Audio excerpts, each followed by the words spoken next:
Hello, everyone, and welcome to Conversations with Gofaone. I'm Gofaone Modise, and today I'm joined by Nadeira Karriem from SBI, that's Stellenbosch Business Institute, and we'll be talking about the new kind of leader that's needed today. Hi, Nadeira, how are you? I'm very well, thanks. And you, Gofa? I'm amazing. Great to be here. All right, finally. Absolutely. So, before we even get into the topic, can you just tell us a bit about yourself and your background at SBI? Absolutely. So my name is Nadeira, as you've heard already. And my role at SBI is super exciting because what I get to do every day is to listen to leaders, to hear what's happening in their spaces, and to design these journeys that really make them shift and think. And that takes me right back to when I started studying. I studied human behavior psychology, and I'm just so interested in what makes people tick. And overlay that with business. It's just a perfect marriage of taking design, human behavior, business, all rolled into one and doing what I do on a daily basis. I'm the client executive at SBI. And as I said, it's just a really exciting space. That's my day job. You didn't ask about my night job. My night job is that I've got a 6-year-old boy who is an absolute blessing, a pleasure to be around, who teaches me more about myself than I do when I design journeys. And so that's just a little bit of the guilty pleasures and joy in my life as well. I love that. I love how the language that you use is so new to me. You described it as journeys that you allow these leaders to go through, or you empower them to go through. And that's something very peculiar, I think, that when it comes to SBI, as Stellenbosch Business Institute, it's the language that you used. I know that a lot of the time you say that you're grounded in neuroscience, and your tagline being beyond a business school. Can you explain to us what that means? So it's a whole lot of things. But I think what's key about it is we have to think and be beyond where we find ourselves every day. And that sounds like a really weird statement, right? There's a lot of information out there. You can sit on ChatGPT, on the internet, you can find anything you want to find. But for us at SBI, it's about saying, as quick as we can learn and take in information, how quickly can we use it to lead? How quickly can we move you beyond the learning space into really being an authentic human who understands themselves, that is self-aware, and that translates into how you deal with your teams, how you are with people, and of course, how you lead. And that ripples into organizations at large and society at large. And so our Beyond Business School value proposition is really about saying, how do we firstly help or guide how leaders think? Because we all have this thing, the brain, which is a really complex machine, really. But how do you change the way you think? How do you rewire? You can change anything as a human, but it's about saying it's a process. It's not going to happen overnight. Diet pills, I always say this, diet pills, the industry of weight loss will tell you that. Just because you tell someone they need to lose weight or change doesn't mean they want to or know how to. And so our process is really about how do you allow people the space to understand themselves and how they react in situations, and then how can they make the subtle changes or big changes if they want that can impact their team and their organization at large. And that is what we're all about. Neuroscience is there because it needs to be there to create a lasting impact and a lasting shift. Otherwise, as quick as we walked into the room and heard 200 words, it's as quick as we will lose that information. So the process, make sure it sticks. It really sticks in your mind and shifts how you behave. I appreciate the terms that you're using and everything being so scientifically based, because when you go on social media, you see these leadership codes, you get on TikTok or Reddit, you see these leadership codes, and you're not a leader unless you have 10,000 people following you, or otherwise you're a follower, or are you a sheep or a lion? And it's just like, what are we actually doing? So based on your experience, how would you define leadership, especially considering how it's evolved, the term alone has evolved over the years? I'll describe it from the way I experience it from people.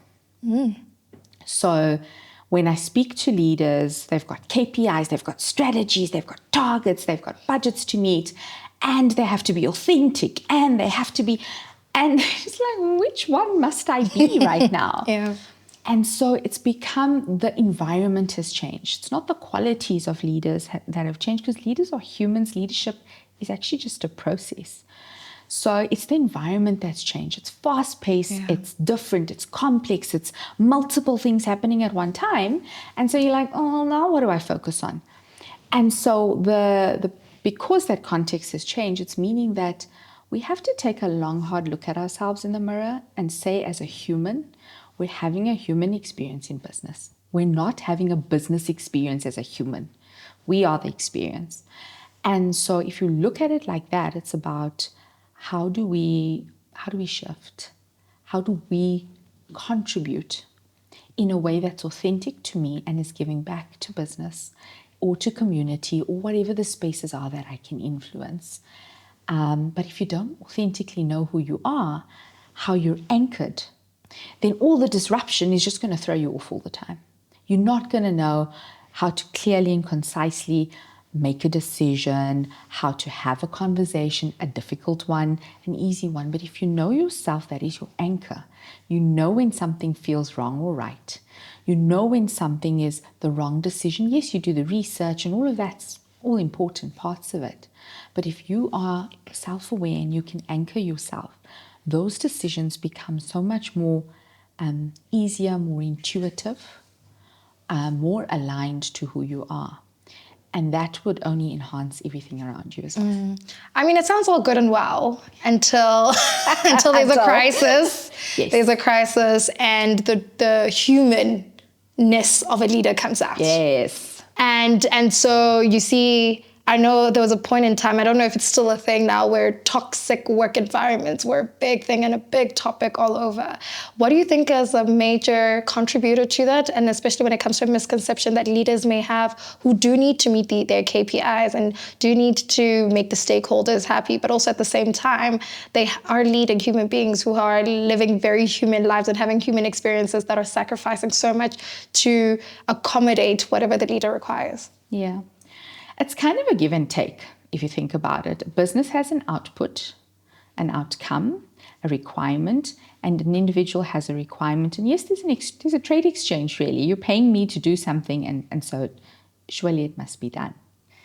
But I think what we fail to appreciate is that when I say self-awareness, it sounds fluffy. Mm-hmm.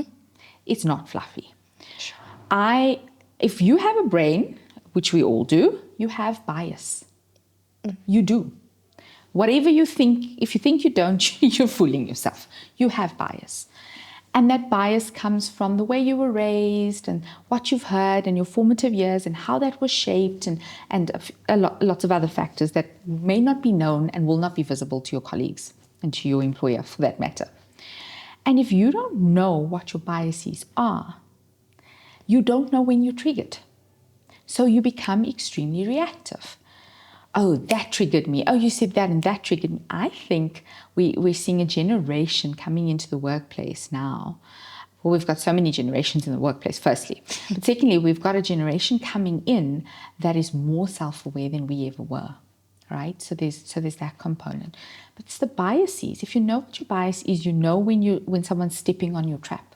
And you know to stop that thinking and your response to it. Think about it, pause before you do anything. So that's one side of it. Underlying other sides is the fear factor. So fear, also neuroscience, because our brains are wired for survival. If you think of how we started as human beings, we're wired for survival. We need to keep ourselves alive. And some of that survival mechanism shows up in business. We are here because we need to survive. And so some situations feel like survival situations, and we respond in that manner, that flight or fright response. And so why am I saying all this? Is you spoke about toxic environment. Well, you know what? If something is said in a certain way and you hear it through the lens of your bias, which you will, and fear, which you may, then it's going to feel toxic. But we don't have the conversations. We don't say, Gofaone, actually what you said really triggered me. And it's not about you, it's about how I heard it. Let's have that conversation. But we're skirting around it because KPIs, deadlines, no. And we're not having those human conversations. So first and foremost, you can't have that conversation if you don't know yourself. You don't know what some of your triggers are. You don't know what your biases are. You don't know when you are in survival mode or threat mode. And then, yes, toxicity happens because everyone's triggered. But I do think the human switch was flipped a little bit during COVID. Well, a lot during COVID, where both employer and employee are almost in friction some days, but are having more conversations about it than before. Because in COVID, we were fighting for survival, both from a business perspective, because so many businesses were challenged, and also from a personal perspective, losing loved ones, being ill yourself, etc., has put us into a space where we've had to open up the conversation far more than we thought was possible before. And that's a good place. Yeah. Earlier you mentioned a shift in environments. And I think it's interesting that you say this, because that means that traditional leadership models need to shift. They're not going to work anymore. So what kind of leader is required today? What kind of leadership model can SPI, or is SPI going to introduce to organizations? Yeah. So we have this very well researched, but also very exciting model that we subscribe to, and it's called the shift quotient, the anticipatory leader. And that is about saying that while you know yourself, understand yourself, the neuroscience perspective, etc., it's about saying, how do you understand the complexity of the world around you? How are you not crumbling by it? How are you shaping it? How are you anticipating? How are you leading through it as opposed to crumbling underneath it? And so for us, it's about saying, how do you develop the skills? And there's three specific skills. It's called the futurist, the strategist, and the integrator. How are you developing those three What are those three? As a leader? It's very interesting. Futurist is really looking around corners, looking through and beyond the obvious. It's the terminology, it's the type of thing that Discovery did. Discovery Medical Aid in South Africa was a medical aid, insurance benefits for health conditions, health reasons. They then opened up a bank. Nobody saw that Discovery Medical Aid was going to become Discovery Bank 2. Nobody saw that they were going to reward you when you exercised, when you slept well, when you, instead of paying health bills all the time, insuring you for those, we are rewarding you for being healthy. We're rewarding you for sleeping well, we're rewarding you for eating well, etc., exercising and so forth. So it's about how you anticipate opportunities where others are seeing complexity. So that's the futurist. It's through and beyond the obvious. The strategist is saying, taking that, what I've seen, that opportunity, and creating action from it. Because listen, you can have the best strategy in the world, you can have the best vision in the world, but if you cannot execute on it, it's never going to happen. So the strategist is really about saying action. From the foresight you've had in futurist, how do you create the action? And the integrator is saying, in a complex system, how do you make this work? How do you bring the people? How do you bring the policies? How do you bring your team along with you? How do you get everything together to integrate, to take up that opportunity that you've seen in the force? And this is one leader or three different individuals? One leader, three different competencies, three different skills that is going to help you cut through the noise. Because the fact is, everything is fast-paced. What are you actually taking in? How are you making a clear decision? And that's what the anticipatory leader focus really looks at, is how do we give leaders those key competencies, those three skills, including some neuroscience, which is necessary, as I spoke about just now, to really cut through the clutter and shape the world they want around them. Not just react. Proactively respond to the world around them. Unpack this shift quotient thing. I've never heard of it before. What is it? Is it something you guys were able to formulate during your strategy sessions? So we are all about shift and impact at SPI. Shift yourself, impact your organization, your team around you. Right. So shift for us is change. It's what do I want to make a difference on? How do I make the change? But reality is everything is shifting around you, changing around you on a daily basis. So the shift quotient is about how do you actually deal with that? And it's shift quotient ... the anticipatory leader. Because the response to the shifting world around, the shift quotient, the intelligence around shift, is around those 3 pillars of the anticipatory leader that I shared with you. This is so interesting, Nadeira, because I don't think this is something one can just read on and then they're like, okay, cool, I've heard of this before. I've seen this marketed by this particular leadership organization. What preempted you to kind of, you as the SBI team, to say this is the kind of leader that's needed today post-COVID and that's going to last or help or impact organizations in the next 10 years? Yeah. So now earlier on when I introduced myself, I said I love listening to people. And so we go and talk to a whole lot of organizations, understanding what are some of the challenges they're experiencing, what's their lived experience on the ground. Otherwise, we're designing these amazing stuff in a vacuum, and that's definitely not our intent. Our designs are very intentional. So in these conversations, and multiple of them, we're hearing how leaders need something different. They need something different. They don't want traditional. They've done the normal, traditional middle management program, senior management program, etc. They've done it all. But they are in a very fast-paced environment where they have to make decisions quickly. And those decisions are big decisions. It impacts teams, it impacts people, it impacts organization in large ways.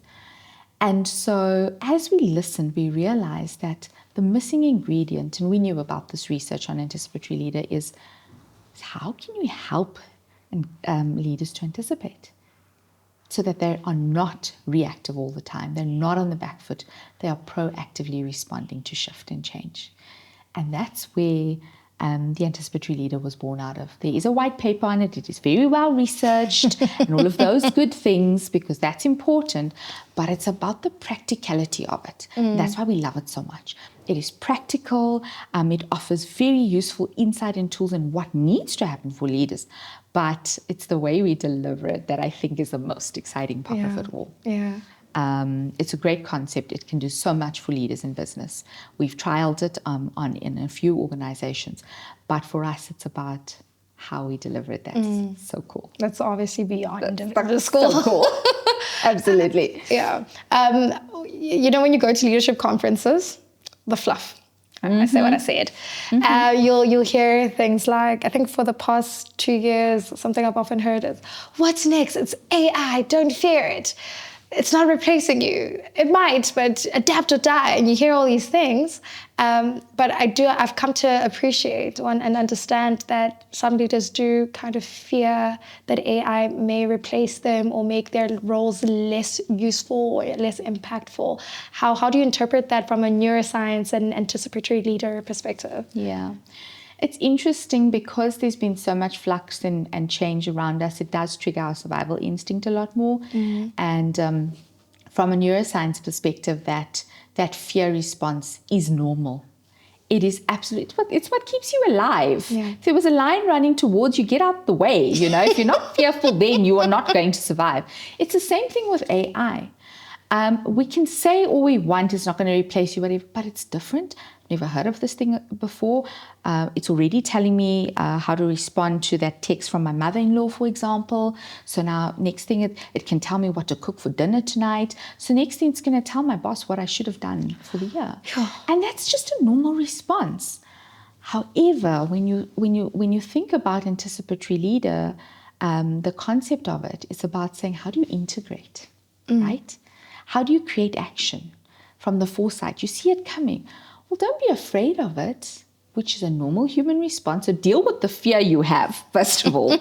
And then it's about saying, how do I use this? I need to smash those goals for the year. I need to do X, Y, and Z. Well, it's here. It's at my disposal. It's accessible. Use it. And I think because was so much hype about it, it's taken away from the usability of it. It can be used in so many ways, but it cannot. We had a conference, an SBI conference called the C Leader Summit recently. And we had Dr. Vivian Ming out. She's a theoretical neuroscientist. And what she said, and she uses AI extensively in the work she does. And what she said is as AI becomes more prominent, build better humans. Oh, right? So what are we doing with the AI? We are so powerful, but we forget and we doubt ourselves. There's no need to doubt ourselves, because what AI can do is collect a whole lot of data and give it back to you. What it can't do is make sense of it like you can. It cannot find the patterns and the correlations in the data. Only we can do that, and only we can interpret it for good business decisions or decisions in general. So I just think there's so much power in embracing, but that isn't easy. And so for us, even in Anticipatory Leader, we start with neuroscience first. Let's understand how we're responding in this situation with this newfound self-awareness. Now let's think about how we can have foresight futures, how we can create action, and how we can integrate everything that we've done. Wow, that's really beautifully answered. Do you think you'd be reading it out of a paper? But look at you, it's just coming out of you, flowing naturally. I did say you're going to be fine. Anyway, do you answer this for me? How does the anticipatory leadership process translate to real life organization? So it's, again, going back to the human side of it. So for an organization, it's key that first of all, it's key that whatever we do makes an impact. Yeah. Otherwise, why are we doing it? And yes, I know there's a lot of learning out there that maybe doesn't make impact. We want to make an impact. So our process, first let me talk process, and then can I talk impact after that. Process is 2-day not a masterclass, because masterclass is just overdone. It's a 2-day sprint. It is fast-paced, fast-moving, immersive.